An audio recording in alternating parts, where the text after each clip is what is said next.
Exciting news arrived last month when the Vances announced they were expecting a fourth child, a baby boy. And for the second lady, her young family is also the fuel behind her passion for education and childhood literacy. So in our exclusive conversation with both the vice president and the second lady, we talked not only about their story, but about the story they hope to leave behind. I'm so excited to sit down with both of you. It's good to see you. Thank you. This has been, I'm sure, quite a whirlwind, what has happened with your family over the past several years. Did you ever, either of you, think that politics were in the future and that you would not too long later be the second family of the United States? Well, it certainly happened much faster. I did not think we were going to be running for office at all, but certainly not to this level so quickly. So sometimes things just happen, but I don't know. What do you think? I mean, I would say no. We had all of these different plans. We purchased a house that we decided was the house that we were going to retire in. We picked the schools for our kids with the intention of them being there until they graduated. So it all came as a bit of a surprise, I think. And now that you're a little over a year in, looking back over the past year, what advice might you give to yourselves a year ago going into all of this? Roll with the punches a little bit. I mean, there's a certain amount of chaos that inevitably comes with it. And we just try to kind of lean into it, right? So if we're going to have a big trip, we'll find a way to take the kids. And yeah, that means they're not going to sleep as much as they should. And yeah, that means they're going to probably misbehave in certain ways. But we just try to make them as much a part of it as possible. And I think that attitude of just kind of being flexible has made it much easier to thrive as a family in this thing. What do you think, Usha? You agree? I think that's right. I mean, I was actually going to say roll with the punches too. So, okay, jinx. sorry. I'm going to answer first, so I steal all of her good answers, so she has nothing to say. No, I was just thinking, we had two jobs before this, and we, mostly took care of everything on our own. And so we had a very orderly schedule, kind of a way of doing things where everything was planned out. And we made sure breakfast was at the right time and dinner was at the right time and all of these sorts of things.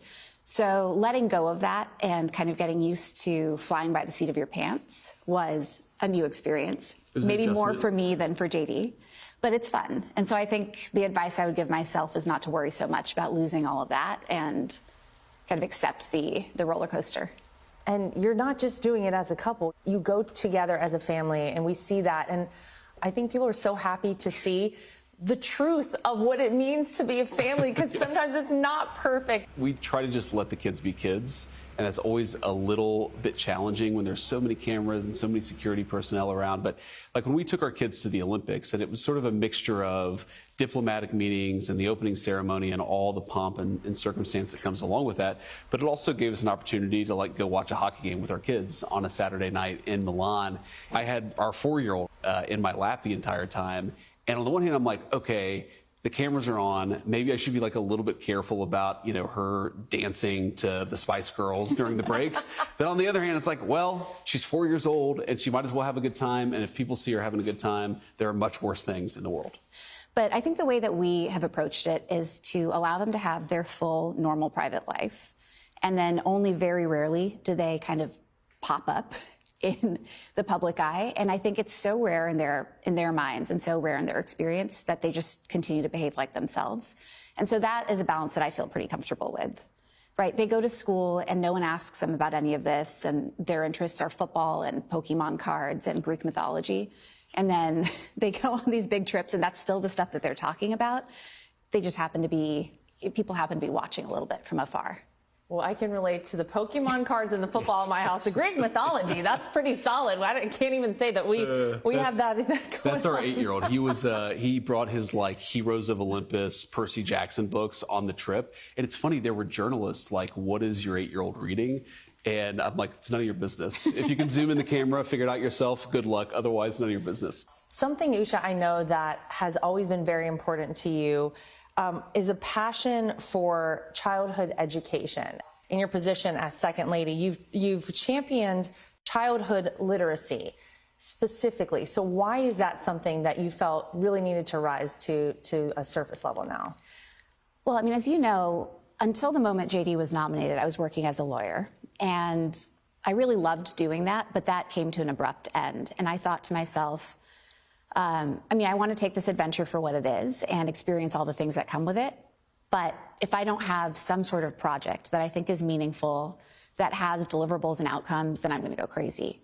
So I was thinking about what would be the best thing to do. And I think like most parents right now, I've been reading about how literacy rates are dropping. And it's not just a pandemic thing, though the pandemic accelerated that trend. This is a decades-long trend at this point.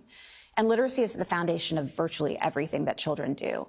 We see, I mean, we're hyper-conscious of this, and I think most parents are as well, that children are struggling in school, in the workplace, with mental health issues, with a whole host of things. And I think one way that we can kind of counteract that is by giving them the tools that they need to be able to think critically and to pursue whatever it is that they really care about, but also kind of the gift of concentration and focus in a really, really challenging world.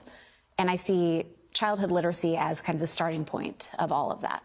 And it's interesting, there's a personal and policy blend to this, because she's the one who makes all three of our kids read their books. She taught them through like some phonics book that you ordered on Amazon. And I'm like, the kids are way too young to learn how to read. And she got all of our kids reading super early. Well, and I know last year you had a summer reading program, I think. It was very successful. Are you going to do something like that this coming year? What can we expect? Oh, so the summer reading challenge was, the target population that we've been thinking about is, 0 to early middle school, right? And like I said, we're looking for ways in which, at low cost and low kind of effort, people can make real changes. And one of the areas is summer reading loss, where children are in school and then they're out for the summer and they forget so much of what they did during the school year. The easiest way to counteract that is just to pick up a book, do a couple math problems, things like that here and there. So it was just a test balloon to see, could we get some kids picking up books that they wouldn't otherwise? And it was really fun. I mean, we had an outpouring of enthusiasm from kids, tons of submissions. So this year, we're doing it again, but it's going to be a much bigger effort with lots of new partners and rolling it out, hopefully, in all the states. That's amazing. So great. And it's interesting to hear you say that you left a job that you worked so hard to get as a lawyer. I don't think people appreciate that as much.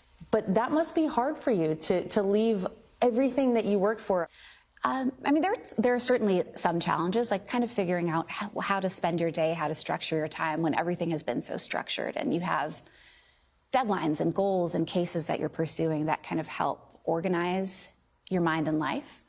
But I have also thought of it as an opportunity.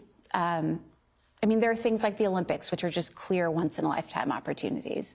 There's the chance to spend much more time together as a family, and to do things together and have projects that are shared, which is hard when your work is, moving in opposite directions. So I've enjoyed this new chapter too, and the law is always there. Well, JD, I have to ask you. Usha once said that you did not know how to cook much before you met her. So what is the best and worst dish that you ever cooked for your wife? I mean, the worst is very easy. First one. It's so easy. So, okay, Usha's a vegetarian. I am not. And also, JD didn't believe in recipes. Yeah. Let's put that so I'm like thinking to myself, what does a vegetarian eat? Okay, vegetables, dairy, and bread. So I went to the grocery store. I got those crescent rolls that you can get. They're very good. I rolled them out like into a pizza shape and put vegetables and ranch dressing on top and stuck it in the oven for 30 minutes. It was disgusting. Like, it was actually inedible. And I'm like, it's amazing that the relationship lasted, because that was the first time that I ever cooked for her. The best thing that I've ever cooked, I'm like pretty good at cooking now. Like, I can make a pretty good like brioche bread, for example. Oh, that's pretty solid. I'd put that up there, but what's your answer? JD goes through these phases where he tries to perfect different foods, and there's several that he's really tackled. So biscuits was an early one. Most recently, it's been my culture. Yeah, most recently it's been shokupan, which is the Japanese milk bread. Oh, it's an excellent bread, and he's been working on it for a while, and he does it really well, almost as well, or as well as some of the restaurants we get it from. I'd say almost as well. Well, we'll all be over for food later, so yes. I hope you're prepared. Just to wrap up, and we appreciate both of your time very much. There's obviously always talk about what's to come. 2028 feels like a long way away, but I'll ask each of you, what does the future hold for the Vances? I mean, I think it's do as good of a job as possible at this job, and then let the future worry about the future. I've not been in politics that long, Laura, you know this. So it's always kind of bothered me when you have a person, you elect them to do a job and they're thinking about the future more than the present. I just think that every day there's something cool to focus on. And if the future holds another political office, that's great. But I just want to focus on this job and do as good of a job as I can. I think we're just taking it step by step and day by day. And right now, to me, the thing that I really care about is trying to get some of these projects that we've been germinating off the ground, being there for everything that JD needs me for, and making sure that our kids get through this with happiness, and with a pretty normal life on the other end of it. So maybe it'll get more chaotic in a few years. Maybe it'll get less chaotic. Either way, we'll figure it out. Thank you again to the Vice President and Second Lady for sitting down with us. Hey, Sean Hannity here. Hey, click here to subscribe to Fox News YouTube page and catch our hottest interviews and most compelling analysis. You will not get it anywhere else.